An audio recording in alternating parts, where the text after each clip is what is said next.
Hi there, and welcome to my free mini course, Ace Your Grad Interview, with insider tips from me, Luke, otherwise known as the Grad Recruiter.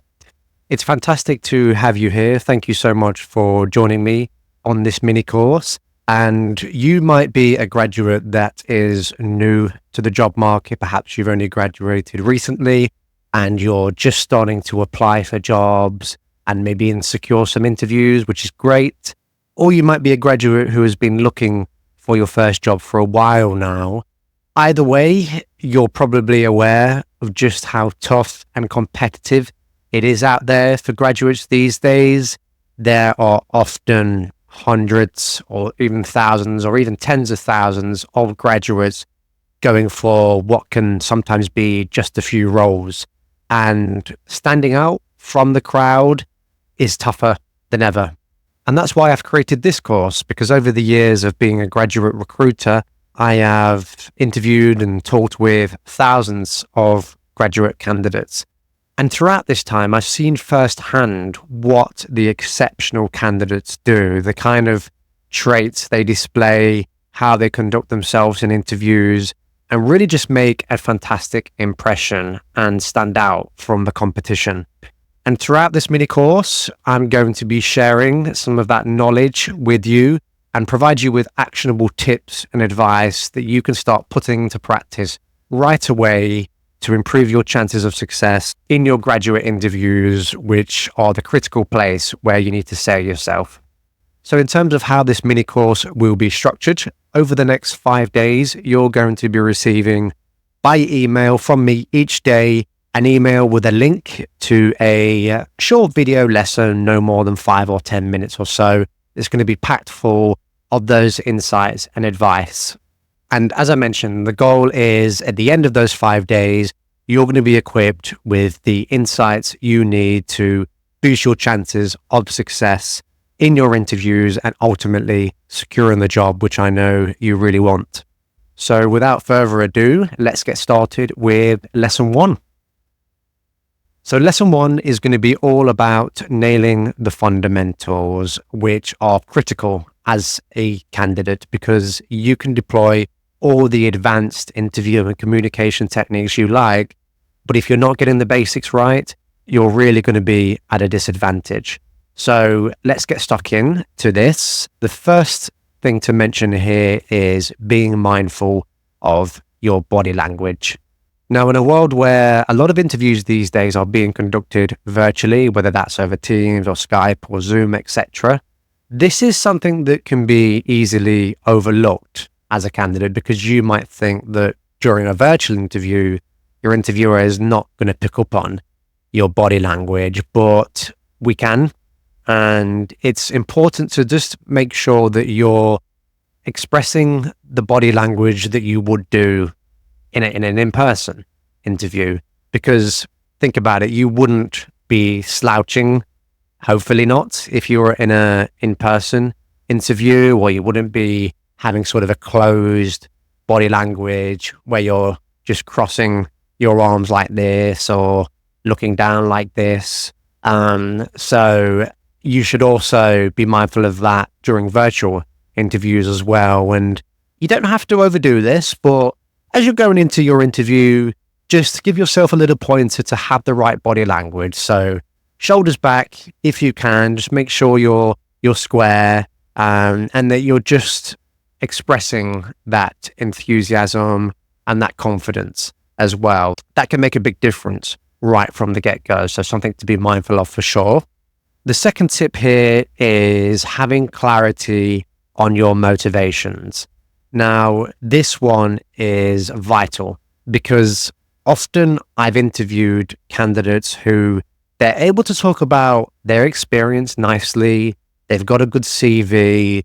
They've provided me with some good examples, but I'm not getting a sense from them on why they're motivated to apply for this role and work for this particular company. And that is what can hold some otherwise excellent candidates back during the interview. So when I say having clarity on your motivations, essentially that's just asking yourself why. Why do you want this particular position? What would it mean for you to be in this role and on this graduate program. So a good thing that you can do here is before any graduate interview, just write down your motivations and make sure that you're as clear as possible on why you want this particular role and what's brought you here today. That is what the interviewer wants to hear from you. They don't just want to hear purely about your experience. They want to hear that intrinsic motivation you have for working for this company and in this position. And honestly, guys, I have lost track the amount of times I've been in an interview and I've asked just one or two probing questions around, for example, why do you want a career in market research or consulting or within project management?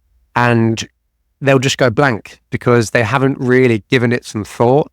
And it's clear then to us that this candidate is most likely just applying for many different kinds of graduate positions and not really reflecting on why they've gone for those positions in the first place. So to put yourself at an advantage from the get-go, I know you might be one of those people who are applying for different roles, and that's fine. But before each interview, just do yourself and the interviewer the service of being clear on your motivations, and that can really help.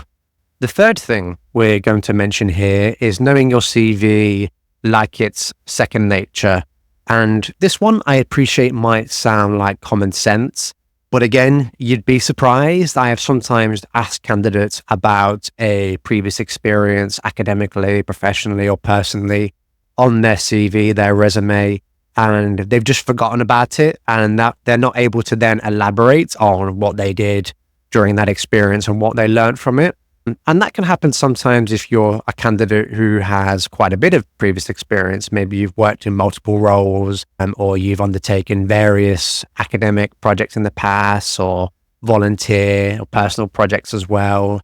But just remember that your interviewer may want to know about the little details here.